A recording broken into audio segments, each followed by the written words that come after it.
Social Sessions is a forum for discussing social emotional wellness and safety issues in education. Amanda Rohdenburg, we are so excited to have you here. Thanks for having me. You are a rock star in this community. Thanks. You're doing great work, and Outright's an amazing organization. So I got a million questions. The first is maybe what is Outright? Mm-hmm. All right, we'll start with that one. What is Outright Vermont? Yeah, great. So Outright Vermont is the LGBTQ youth serving organization for the entire state. It's so good. It's so good. Nonprofit, not-for-profit? Nonprofit. Yeah, okay. So you're funded through donations and events you hold and the like. Yep, a good mix of donors who are very generous, of events that do fairly well, and of state foundations, federal grants, a pretty solid mix. You have like a milestone birthday that either just happened or is happening for the organization? Yeah, so Outright turns 30 this year. Woohoo! Yeah. 30! Yeah. So good. We're older by far than all of our youth. That's awesome. As such, interesting. I didn't think about that. You're right. Yeah. At some point you kind of make that crossover. Yeah. And it started here, I think you mentioned in Burlington. And what was the core service offering and kind of where did it go from there? Yeah, so Outright Vermont was founded by 6 members, and it was started as a hotline and a Friday night group. So Friday night group in Burlington has met every Friday night no matter what since 1989. Unbelievable. Yeah. It really is. Mm-hmm.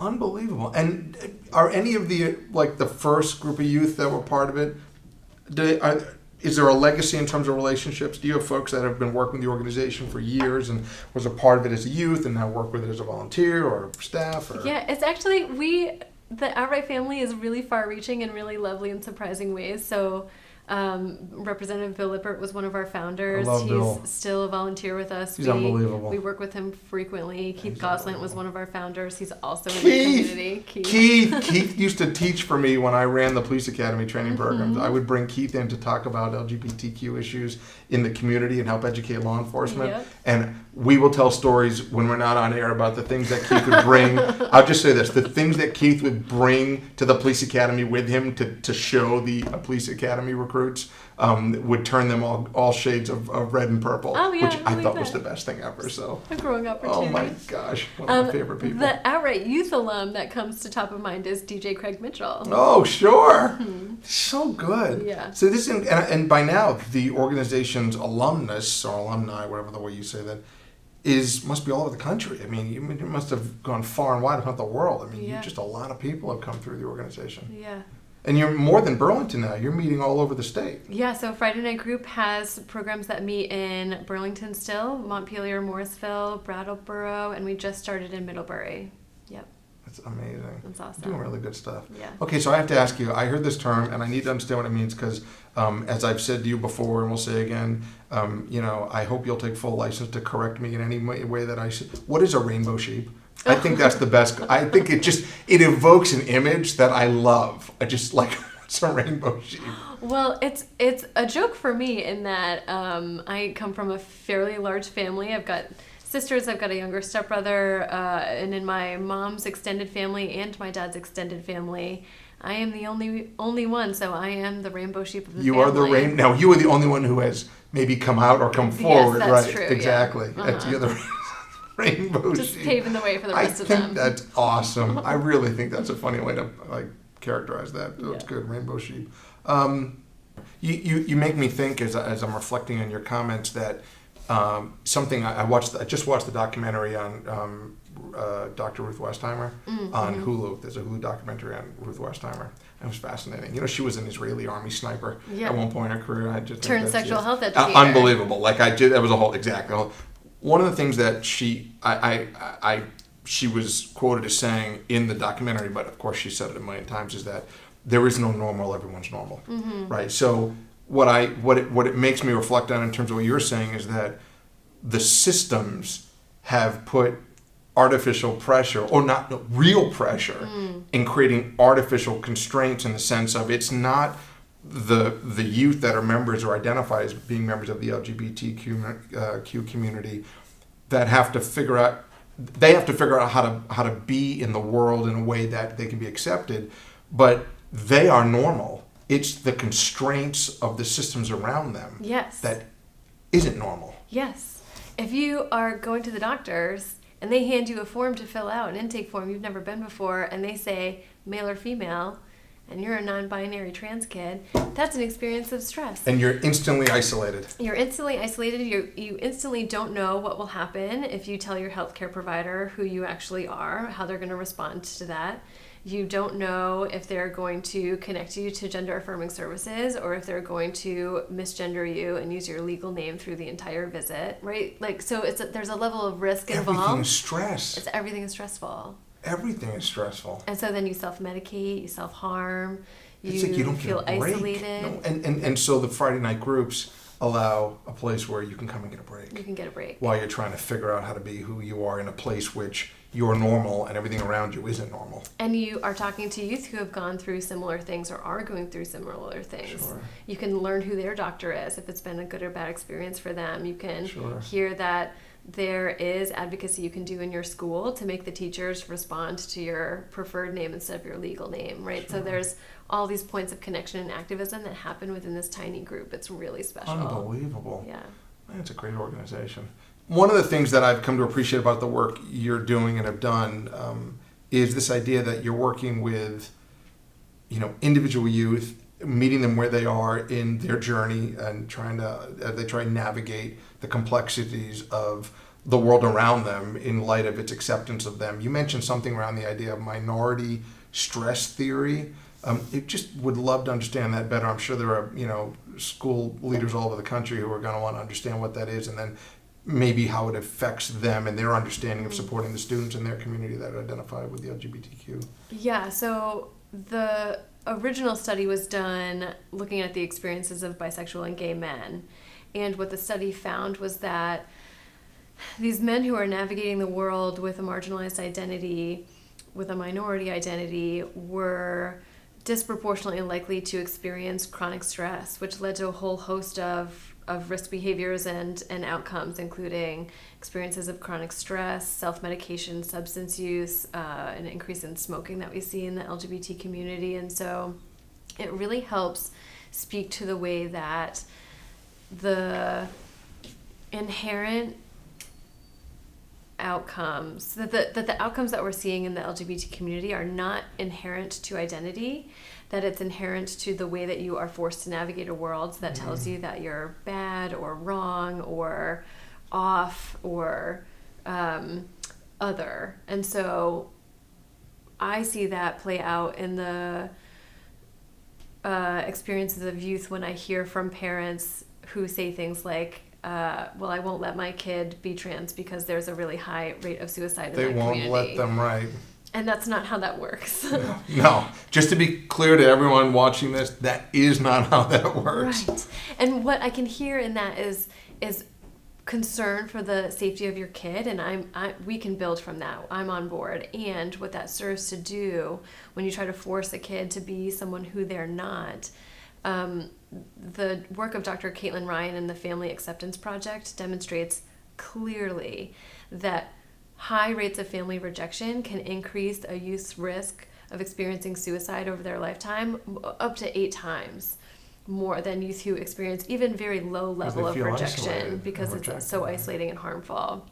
And low level of rejection is still not the same as acceptance, celebration. No, it's still rejection. It's still rejection, right. But even very low rejection to very high rejection has a hugely disproportionate outcome for LGBT youth, which is so sad and also hopeful because there's prevention in that, right? We can work with families to mitigate their reactions when youth are coming out to them to decrease the level of harm that youth experience and improve their outcomes. Sure. Just as I'm listening, I'm thinking, they're experiencing it at the personal micro level in terms of everyday interactions. And then you look at some of the national discussions about gay rights and such, and it compounds that some exponential fold. Yes, that's so fascinating because before marriage equality was the law of the land, another research study was being done on the relation between youth suicide rates in the states where marriage equality laws were being passed when it was going state by state. And what they found was that youth suicide rates in states that passed marriage equality were being reduced by almost 10%. Really? And it's not because 16-year-olds are knocking down the doors of City Hall to get married. No. It's because you could start to picture a future where you could live the life that you wanted to live.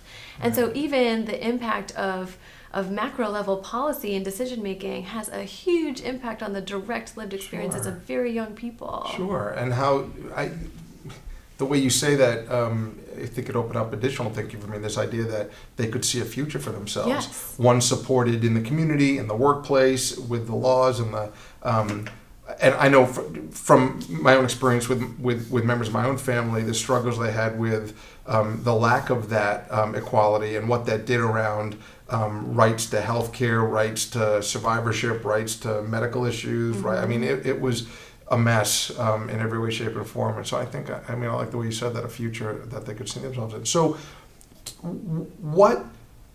so you're working day to day with youth that are in need of services that you're providing. What are those services, and what are you like? Tell us more about how you're personally influencing through the organization, the work you're doing with kids. Yeah, so Youth. so the idea is that youth get to connect to their peers. So everyone at Friday Night Group is LGBTQ, queer, trans, or questioning, including the adults who facilitate it. So the idea is that youth not only get to be in a room full of LGBT peers, but they also get to connect to LGBT adults to start that work of being able to envision a future with you in it. So good. Yeah. Mentoring, coaching, connecting. I like that Yeah. a lot.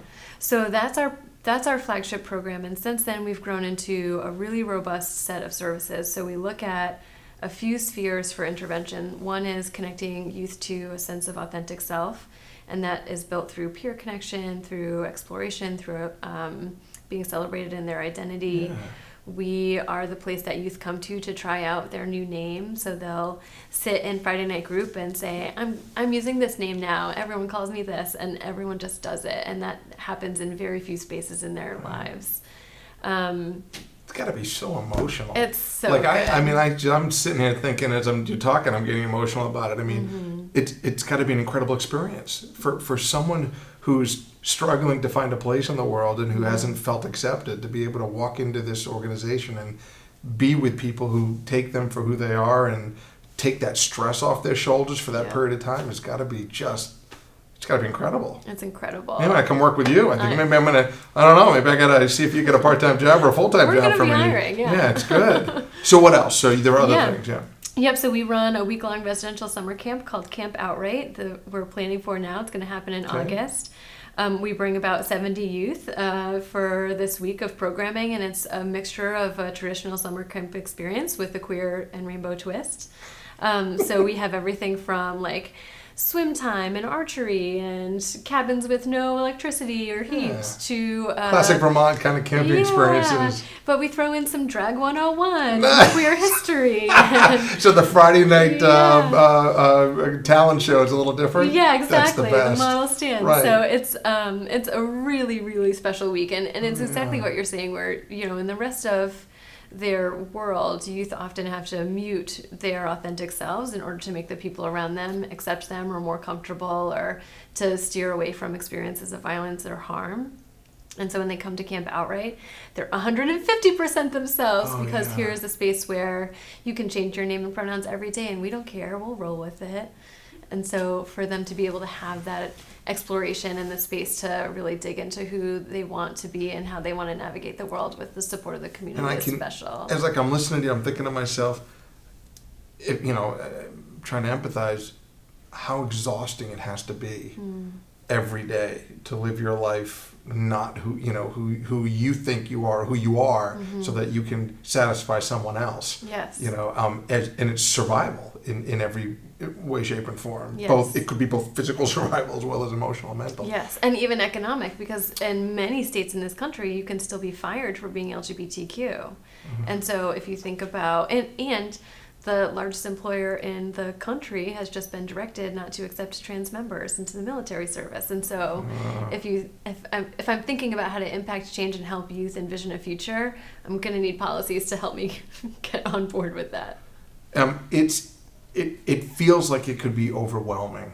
So I like a couple of thoughts that come out. So how do you personally keep your spirits and your, attitude where it needs to be. You're doing difficult work. You're with people every day who are struggling. So what do you do to kind of keep yourself, tied into the optimistic side of what's going on? Yeah, I actually don't find that to be super hard. And whenever I am really struggling with the weight of the work, it's usually because I haven't spent much time with youth lately. So that's where you get your energy. So that wasn't the right question. Well, a lot of the third tier of the work that we do, aside from individuals and peer connections and community, is looking at how we change systems.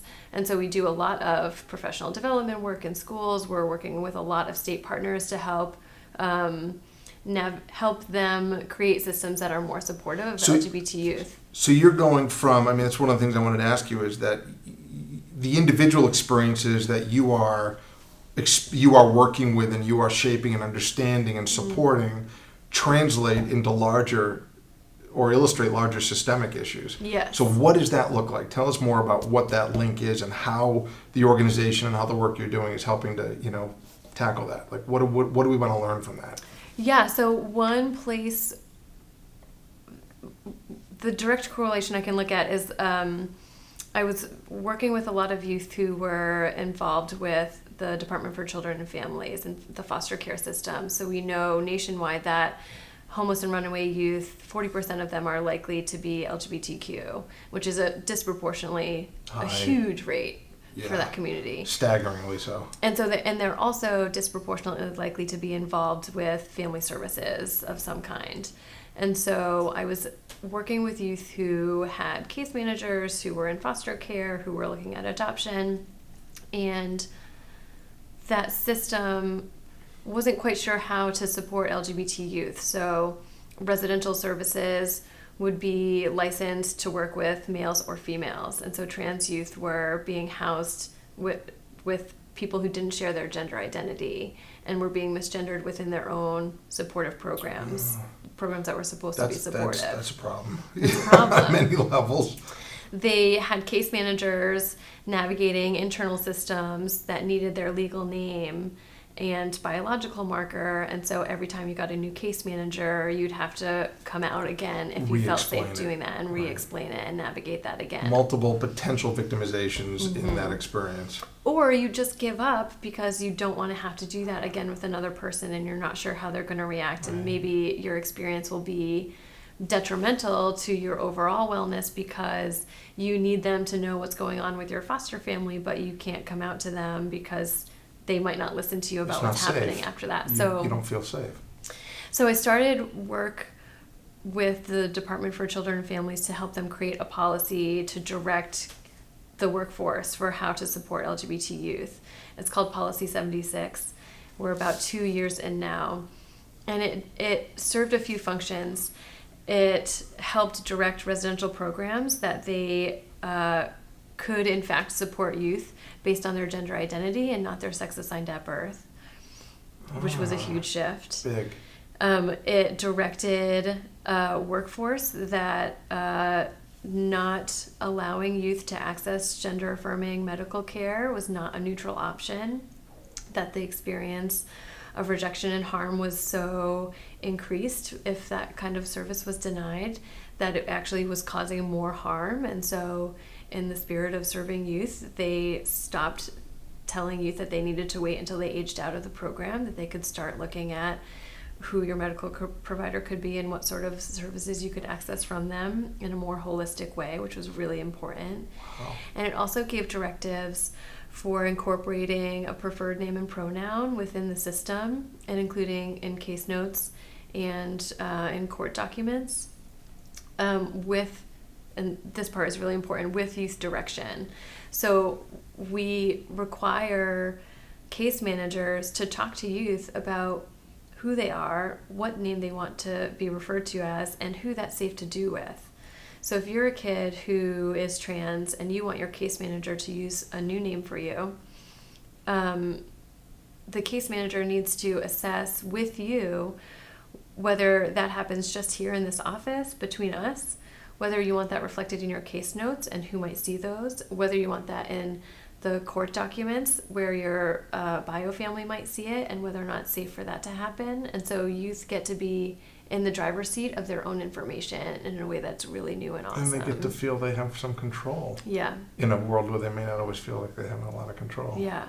And so my work has looked a lot like how to infuse trauma-informed practices like giving survivors control over their own narrative and stories into the work that we do at Outright and the way that it's reflected out into the community. You got me, you me thinking, for all the years that I was part of educating the public safety community on gender and sexual violence, one of the things that we would often use as an exercise is how many times does a survivor tell his or her story, and whom do they tell it to? And you begin to look at, somewhere in the north of 25, 30 times in the system between they tell the first officer, then the second officer, and then they tell the prosecutor, then they have to tell the judge. I mean, it goes on and on and on, and it wears you down. Is the message we got, from survivors? They said it's a disincentive for us to want to move forward. We become reluctant. So it's like an eye-opening as I listen to you talk about giving youth who are experiencing, a marginalized, living life and having been pushed to the fringes in many ways, some control back is incredible. Yeah. It's good stuff. That's good No stuff. wonder why you like to do this. Yeah. One of the things that we do, Social Sentinel's mission is not really, it is not really, the safety and security of our youth, of our schools, of our universities, colleges, and K-12 school districts. That's really where our passion is. And part of our service, our service looks at that climate around safety and security and wellness. And we've been very deliberate about how we include the search for harm around homophobia and racism and anti-Semitism and the like.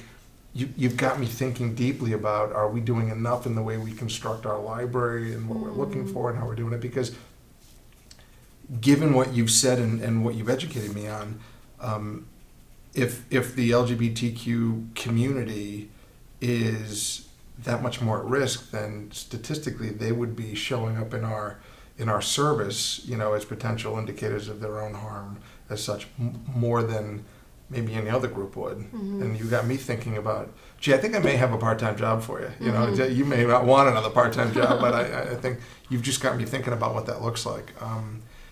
Because today's youth, nearly all of them communicate digitally. I mean, I'm in my 50s. I'm a digital immigrant. I had to learn how to use technology.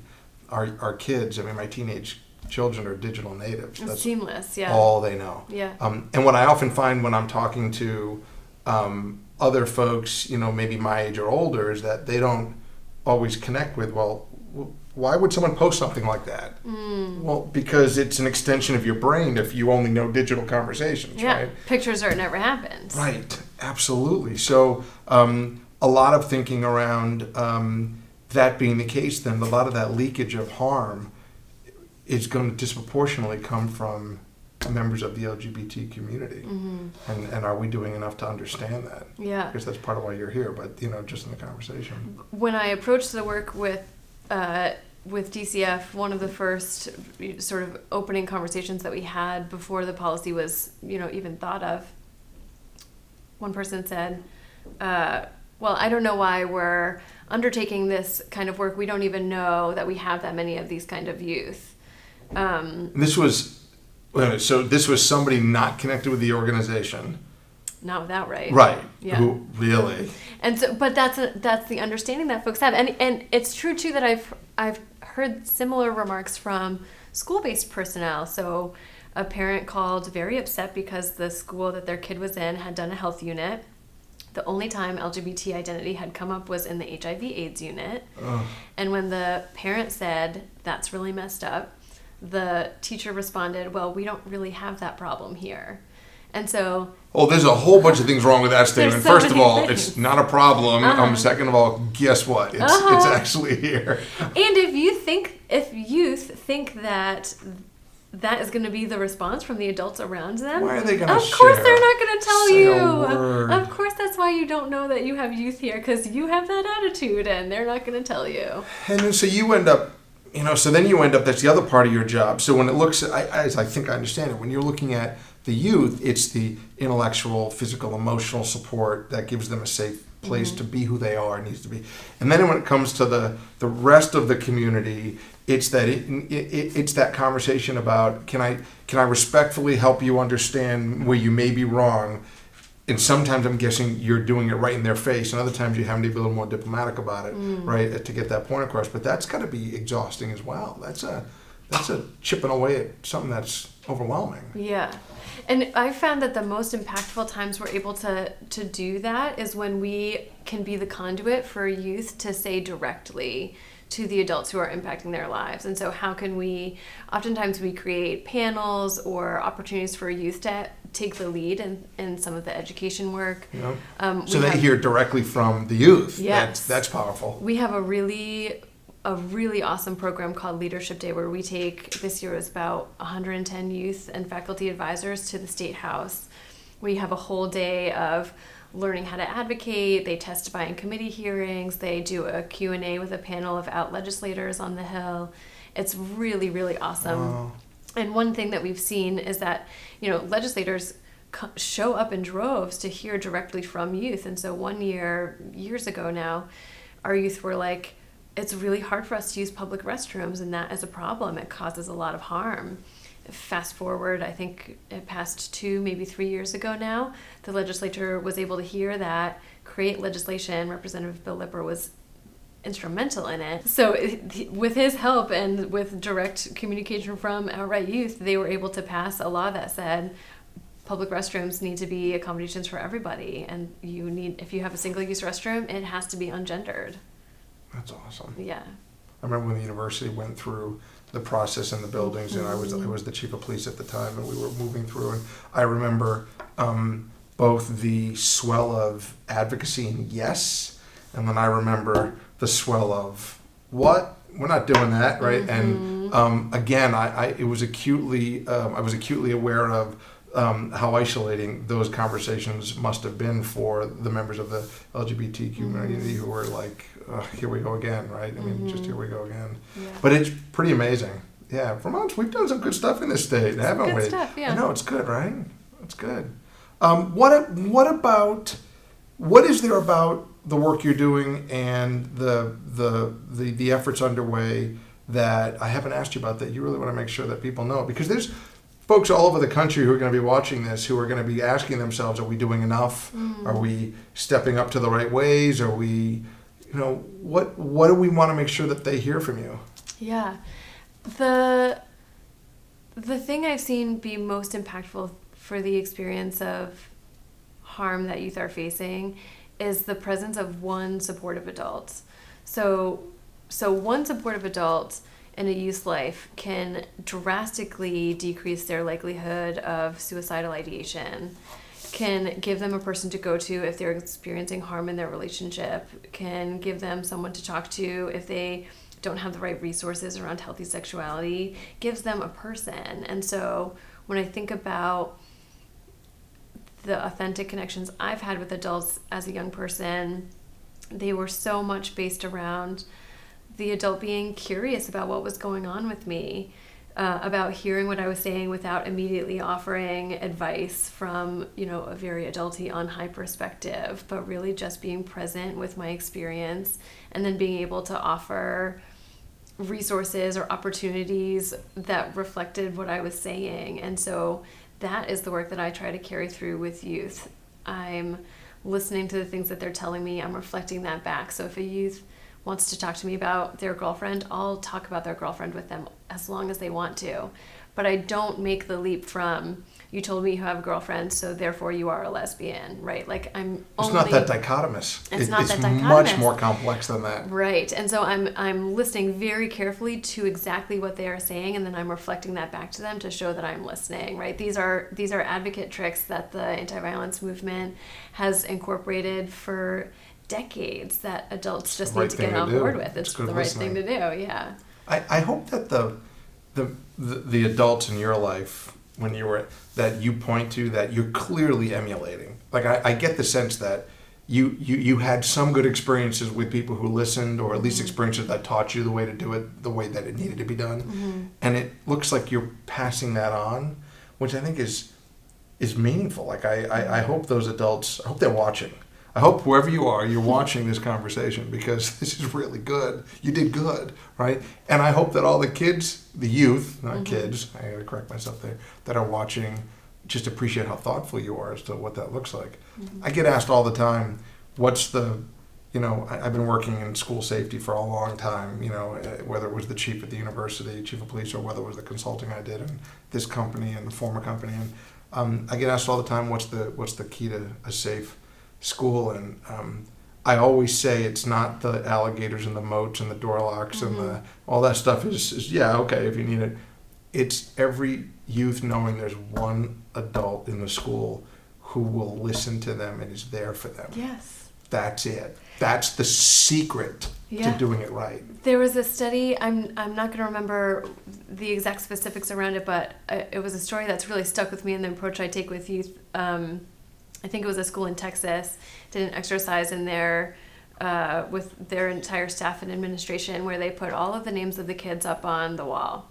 And if you as an adult in that building could call that kid by name, could recognize them outside of school and call them by name, and you knew one thing that they were really interested in, you could put a star by their name. And so the adults all did the exercise, and a lot of kids had more than one star, and some kids had no stars. And at the end, they looked at the kids who had the most stars, and those were their top performing kids. And they looked at the kids that had no stars, and those were the kids that were really struggling. And that's a really good research story. What they strategized was that their new mission was to build those connections with youth. Like, your mandate is to go make a connection with a youth who had no star. You learn their name, you learn to recognize them, and you find out one thing about them. Those kids started doing better. Oh, this is so good. Their attendance went up, their grades went up. I mean, so then you need one supportive adult. So, and then here you are, Amanda, making that connection to a youth in the community, one-on-one. You know their name, you know what's important to them, you know where they're struggling, you know where they're succeeding, and you're listening and being a part of that conversation and being present. And you're making that difference in their lives. And because of the work you're doing and Outrage is doing, they will grow up, hopefully, to have inner strength and resolve to be able to survive some of the challenges they'll face. So a lot of what you're doing with Outright is giving the youth that you work with the ability, and I liked what you said, they can see a future because they can relate to. So you're giving them access to adults and other people who might look like them, sound like them, think like them, who are like them. So what was that like in your life? What was that? What did that look like with you growing up? Yeah. So I graduated high school with a class of 39 other students. So small rural? Small and right? rural. There was nobody out in my high school. That was not a thing that was present. And there were, some kids we would whisper about, but nobody really knew. And I had the joy of working with two women who were business partners and life partners as a summer job in high school and into college. And I just remember I would always say things like, oh, I just really want that type of relationship. I'm not that way, but I really like that type of relationship where you're engaging with the roles that fit you best because it's who you are and not because it's expected of you. And I really enjoy your connection with one another. It seems really authentic, and I had all this admiration for it, but I never identified with it because I didn't know that queer women could look like me, could also be very feminine, could also, there's this stereotype around what lesbians look like or what bi women look like, and it's all very like stereotypical. And so and there's a moment that I remember, I'm sorry Mom, in the car with my mom and my two older sisters, and my mom said, well, thank goodness we made it through puberty and none of you are gay. And I just remember thinking, oh yeah, that would have happened by now if it were supposed to happen for me. Like I would, there's the story of like I knew since I was 7, but I didn't tell anybody. And I think that is true for a lot of people. Not and for it's everyone. Also not for it's everyone. a narrative that boxes, again, constraints. Yes. It's not a, right. Yeah, so the narrative of heteronormativity is you look a certain way, you behave a certain way, you date a certain way, and you don't deviate from that. And especially if you don't have representation, if you can't see, our executive director Dana talks about seeing mirrors, windows, and doors. So mirror is when you can see yourself reflected in your community. A window is being able to look out and imagine possibilities that you didn't know existed before, and a door is being able to access that future that you want for yourself. I like that analogy. And I didn't have any of those things, when I was growing up, and so it took me many more years to be able to explore an authentic sense of self that did include queerness, that did include bisexuality. Where did you find it? Where did you feel like you not finally, but that you began to find that? I had graduated college, and I had given myself some really intentional space for not dating anybody, and that was when I had the time and space to really explore who I wanted to be and not just who other people expected me to be. Yeah. How do you think the experience, and I'm going to make a presumption, you may correct me on this, which I hope you do will. if I need to be corrected. Yeah. How do you make the presumption that what do you think is different between the lesbian experience in this way, the gay experience in this way, the trans experience in this way? Are there definitive commonalities, and yet are each of those communities within the larger LGBTQ community experiencing very differently how they come to terms with accepting who they are? Maybe terms of our word, but how do they accept who they are? What does that look like? I mean, you had an experience as a queer woman who identifies in a certain way, who looks a certain way, all the things you talked about. And there are, my guess is, some of that experience translates to every part of the overall community, but then some of that experience is different, right? So do you see those differences in the youth? I mean, am I looking at the right way, or am I trying to create artificial, separations? No, well, what I think I hear you saying is that that LGBTQ is a huge umbrella that covers a whole host of, sexual identities and gender identities, and everybody has both. It's not right. The trans community also has sexual identity. We tend to focus on their gender identities because that is what is so flashy and causes the most maybe attention. In your face as much because it stands out maybe more. Well, and I think it stands out because the system has been set up to squelch that, right? So not as though trans people are trying to be in your face, but that the everything else around them, it's like everyone take a step back and then who's standing up right. front? Well, we've ingrained gender in so many systems in the way that you navigate your day-to-day that it becomes impossible to not think about your experience of gender if it doesn't match the mold of what you're supposed to be walking through the world with. And so for me, as a cisgender, cis means same, and so I was assigned female at birth. I still identify as a woman. I'm a cisgender woman. As a cisgender woman, I don't have to worry about what type of facilities the restaurant I want to go to dinner is going to have for me. There's a women's room for you, and it's going to be accessible. And nobody's going to question if I use it. And in fact, my privilege is so deep that even if I use the men's room, it's a little bit like the line was shorter, right? Like, I don't have to worry that people are going to feel hurt me right. and threaten me because I've used a bathroom that does not correspond to my gender identity, right? It doesn't matter what. And you're not wearing, using. someone who meets you doesn't know that part of who you are by looking at you in what they would stereotype what that means. Yes, and that has caused some very interesting conversations. So when I was at Voices, we partnered with a program that helps do employment services for the elder community, and so we had a really lovely receptionist who we were working with for a few months, and I had put this deck of postcards out to advertise for Pride. The queer celebration in town happens in September. And she picks it up and she looks at it and she's like, "What's this for?" And I was like, "Well, it's for Pride Parade, it's to celebrate the LGBT community in Vermont. And she throws it away from herself. She's like, ugh, ugh. And like, has this disgusted look. And I said, oh.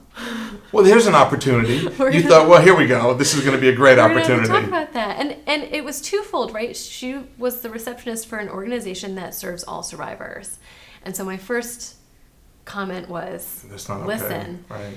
Anybody who needs our help needs to be able to call and say what is going on for them, and they cannot get that from you, no matter what they say. That's bad on so many levels. It's bad on so many levels. They levels. have the courage to pick up the phone and reach out for help, and then the people they reach out to, isolate them. You're the gatekeeper for our organization. So not good. I need you to get that under control. And also, you should know that I'm queer. And that had to be a whole other conversation. She must have been like, yeah. But it was helpful because we had worked together for months. We had a great rapport. She liked me a lot. I liked her a lot. And so here was a really great moment where she thought she knew everything she needed to know about the LGBT community. And about you, and she made assumptions. Me, and she did not know. How important was, so I'm just thinking, what a gift you gave her, because you opened her eyes to some ignorances and some assumptions that I hope she was intelligent enough to absorb and say, this is life, altering. Mm-hmm. I think to the point that we've been talking about, there are many members of my family who identify as part of the LGBT community, and I worked at the university for so many years.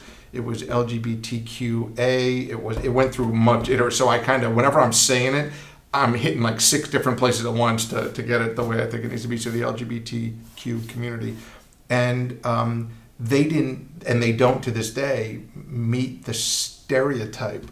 So I grew up with very masculine gay men. Mm-hmm. Right? I didn't grow up with whatever the other side of that is, whatever that gets defined as. Mm-hmm. And so I think that was important, I think, in shaping my identity around what that means.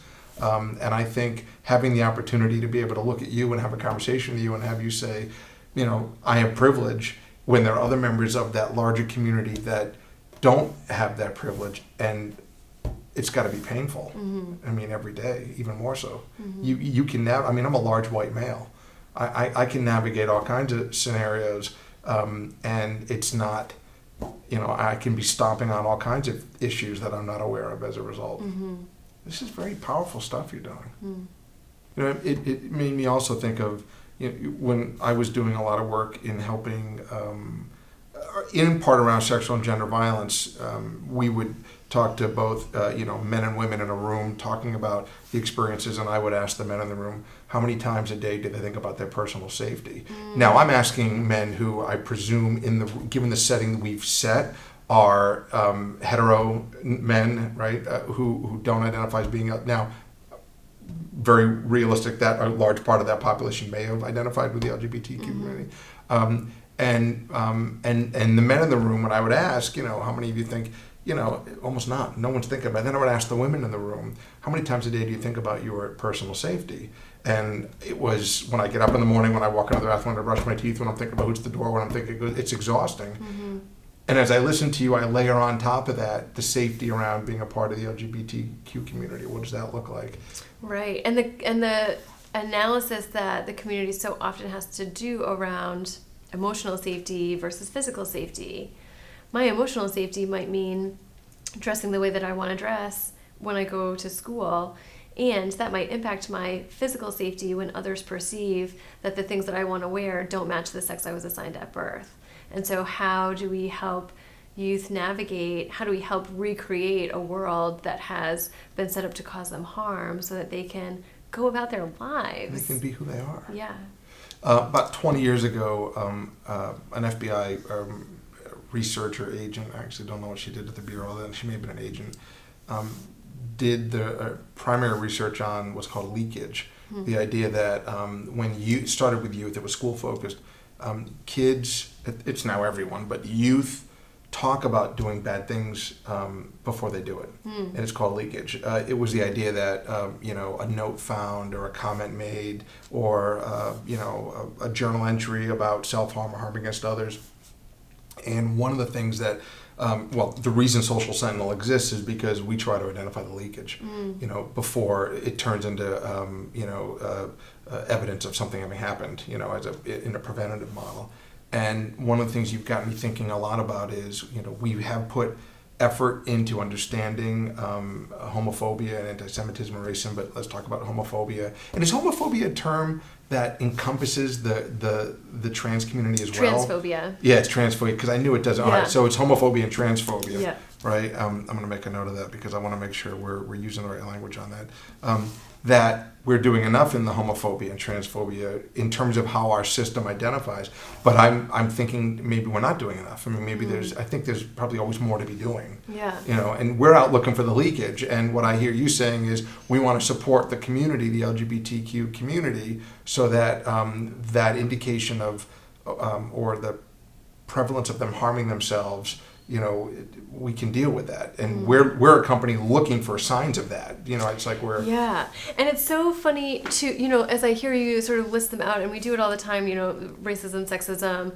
When we get to homophobia and transphobia, it's suddenly a phobia and not an ism, right? Like, I'm arachnophobic. I hate Great spiders. point. And so I see a spider in the shower and I'm like, and I jump out. And that's not what's happening here, right? Like, that's totally not true. So what's queer people? Right. So what is the language is powerful, right? Noam Chomsky, the words we use to think with and speak with. What's the right word? But I don't think I have one. But the reason I note it, and especially in the work that you're doing, is because I think there are many places in the country where you can use a type of defense that talks about, well, I was so afraid of this queer person that I couldn't. I was afraid, so I myself. had to right. Exactly, right. I had to cause the harm because I was so caught up in how disturbing it was for me to see a person with a beard and a dress. And so I think so often about the way that we've constructed the way we approach LGBT community to allow for more leeway in your emotional and visceral response to that community as a cisgender heterosexual person. That is really powerful. That's a big insight for me. Yeah. That's a metanoia for me, a shifting of the mind. That's phobia, you're right. Huh. All right, so now I'm going to ponder on that. I'm going to just keep coming back to you. We're going to have these sessions on a regular basis. Do I get a degree when this is over? Do I get some kind of certificate, in education or something? Some people want a sticker, but we don't stickers yet. We can help you with that, as such. This has been amazing. I'm just grateful for the work you're doing. I'm grateful for Outright. I want to figure out how we can continue to support you. Like to find a way for you to work with us to help us be better at what we do, because our service is designed to identify folks and people in need, youth in need of help. We're about that connection, helping identify information that someone can say, "Hey, are you okay? Is everything okay?" And I think that there's a natural fit for the ongoing, partnership relationship, whatever it looks like. I just think it's good stuff. Well, we've got a fire truck pull coming up in September. We missed last year's, I think. No, wait, we were in last year's, but I don't think we won last year. So I think I have to, I was going to say, you're a tech company, so a bunch of nerds. Totally. I don't know if you can pull a fire truck. But look at me. I can pull, I'm strong. I can pull strong, big things. I was built for that, As I say, my ancestors were built for building things, right? That's how that goes. Yeah. It's good. Okay, thanks for coming. Yeah, thanks for having me. You're awesome. Keep up the good work. Thank you. Thanks. Thank you for joining us for this episode of Social Sessions. Subscribe to our channel today and stay tuned for more.